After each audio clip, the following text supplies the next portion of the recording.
Welcome to the service clinic at Low Country Harley-Davidson. I'm Doc Harley. Well, I received an email asking if I would show how to change a rear tire.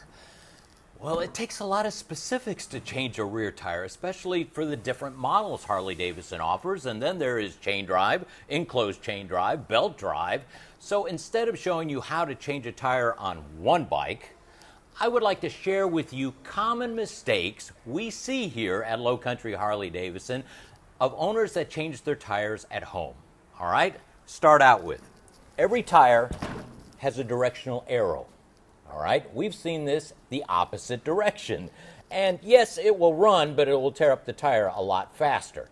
Number two, Dunlop puts a dot.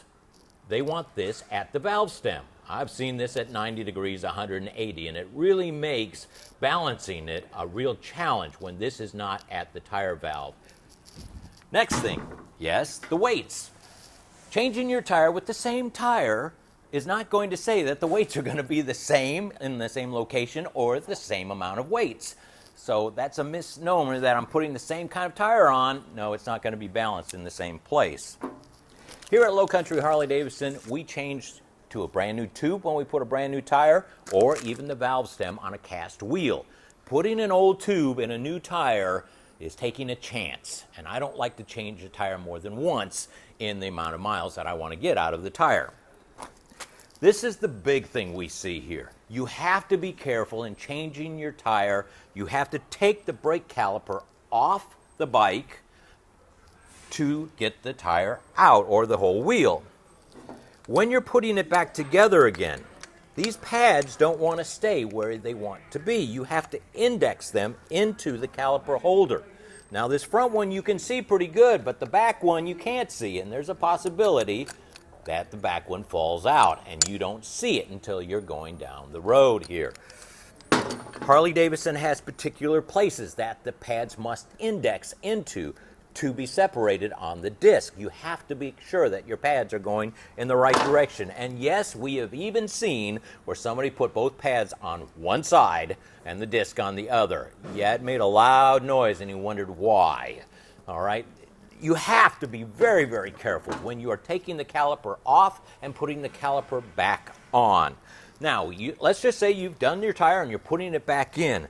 Wheel alignment. We see so many wheels out of alignment because when you are taking the axle out, you're undoing the tension bolts, and sometimes you don't put them back the way they should go. So you need to be even on both sides, especially Sportsters, Softails, and Dynas. Touring models are a little bit different and easier to set up, but those other models have to get the proper adjustment on both sides. At the same time, you need to adjust the belt to make sure it's at the best tension. All right, now it would be a shame that if you had the wheel off and changed the tire and put it on and you didn't check your wheel bearings. Yeah, 100 miles down the road and all of a sudden you're bringing it to us saying, oh, I changed the tire, what's wrong? Well, you didn't check your wheel bearings. It would have been a lot nicer to change the wheel bearings when you changed your tires. Simple little thing to check, but a lot of people don't. This is the next one. It really has to do with front tire changing, but it can be on the rear too. Each different model has different spacers on the left and the right. To mix them up really upsets your reassembly. Yes, they look closely the same, but they are not. And if you put the left on the right and the right on the left, the disc will not be aligned with the caliper. So when you take them apart, leave them on the left side and on the right side, so you put them in on the proper side. Final thing is using a torque wrench. A lot of people at home don't have a torque wrench, so they over tighten the back end, which is putting undue stress on the wheel bearing, and you're going to cut the life of your wheel bearing down. Or they don't do enough torque. Then the axle gets loose, the belt tension goes away, and the brake caliper can't do its proper job. You've got to have a torque wrench if you're going to change your own tires at home. I hope these common mistakes that I've shared with you, you'll keep in the back of your mind if you're going to change your tires at home. If you don't keep these in mind, I'll see you soon at the service clinic at Low Country Harley-Davidson. I'm Doc Harley. We'll see you next week.